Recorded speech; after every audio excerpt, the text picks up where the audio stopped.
And I got pregnant again before this man traveled back. Omo, this lady don't cry out. She say she don't deal with this guy for more than 17 years. She don't get Terry picking for the guy until now. The guy not gree marry him. Make una watch this one, make una chook mouth.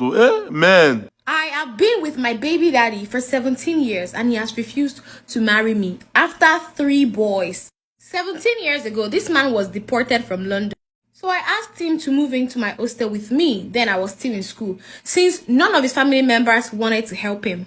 So we stayed together for 2 years, and along the line, I got pregnant with my first son. A few days after my delivery, he got a visa to America.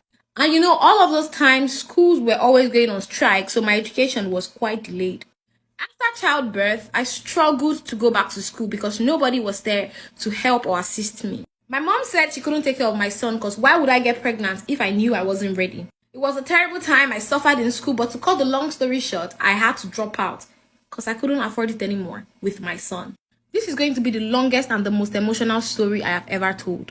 From the US, he moved to Canada and he never came to check up on me and my son for a good 8 years. But the whole time, I was building houses for him. I built 7 houses. Though he was always sending the money, but I handled the supervision and accounting. And 7 is a lot of number. I never even put my name in any of those houses. A lot of people insulted me that why didn't I change any of those properties to my name? But I used to tell them that he has plans for me. Because whenever we talk, it would be like I should calm down for him to come to Nigeria. I should calm down. And he promised that we're going to go to the registry to get married. So when he got back after the 8 years, we had, and I got pregnant again before this man traveled back. It's like, this woman is very fertile. I ended up having 3 sons for him because whenever he came to Nigeria, I would get pregnant.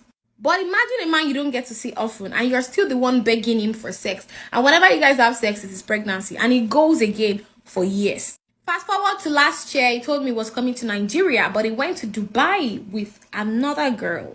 And his sister's daughter gave him the girl. Before this time, my sons and I have been begging him for a vacation. But this man would always say he's not ready right now. I am a lady that believes in love and one family. And that is the reason why I have been tolerating all of this. So when he came to Nigeria, after 4 days, he told me he was going to Ilorin together with his family. I mean, his siblings and his parents. I made him breakfast and I packed his bags because my supposed husband is traveling.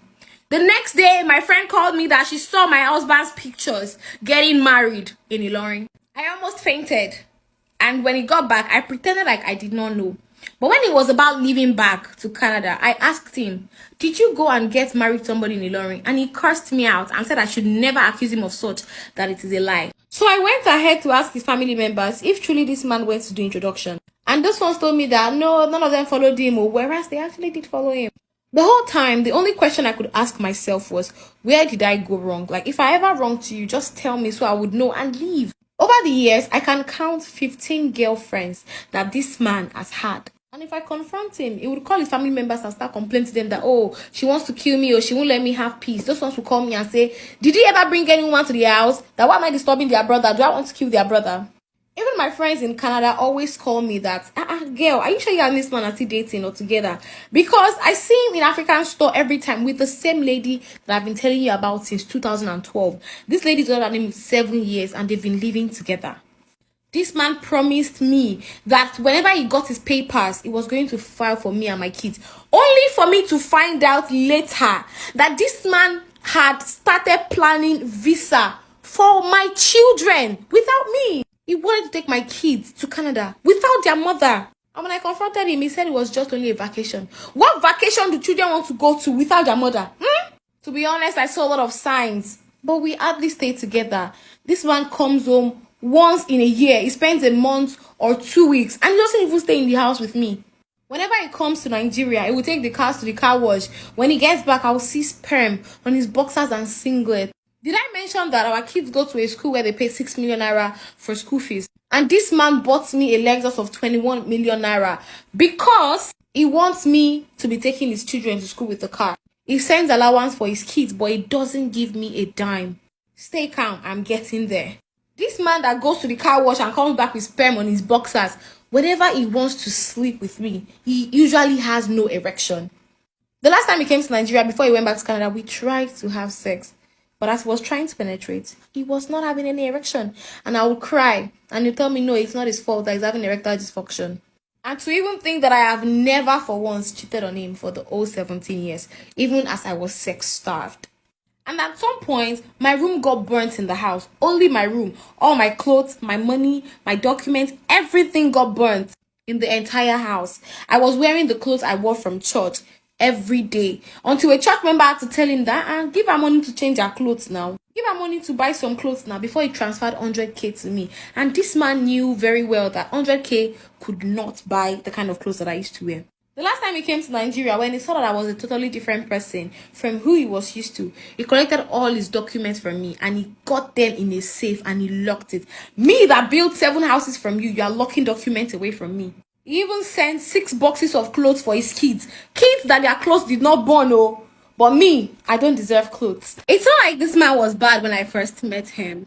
I don't know why it changed all of a sudden. This is exactly the reason why I always tell all of you that when a man does not have money, that is not his true character. Wait for a man to have money before his true character would show. At some point, this man went ahead to pay my dowry. So right now, it's like I am stuck with him. I am his wife and I'm not his wife. Because he has a girlfriend in Canada that he has been living with for 7 years. And he also has a girl he went to get married to in Ilorin. So where do I stand? I'm just what? A baby barrier, a baby carrier. I don't have a business. A lot of you might say, oh, start all over. But where is the money? I don't have a savings to my name. I don't have anything. Yes, he bought me a car of 21 million naira for his kids to be taken to school. He wants people outside to say that, oh, this woman is living the life. Because if I complain to anybody, what they will say is, Baba, in touch where now? This man is taking care of you. How can he get you a car this big and you're telling me he's not taking care of you? He is a manipulator. And I really wish my mom would return the dowry, but at the same time, I don't know where to start from. If I leave this house now, can I afford to pay 6 million naira for my children's school fees? I am contemplating on selling the car and getting a smaller one to start a business for myself or something. Because this man stopped me from working. There was a time my phone got totally damaged. I didn't have a phone for a while. I told him. He said there was nothing he could do about it. The next time he came to Nigeria, he saw me using a phone that was expensive. And this man called the whole family. He said I was probably cheating on him, or else how could I have afforded to buy a phone that expensive? I used to be into auto sales before, but this man just totally ruined everything for me. Made me feel like I could depend on him only for him to take a 360 degrees on me.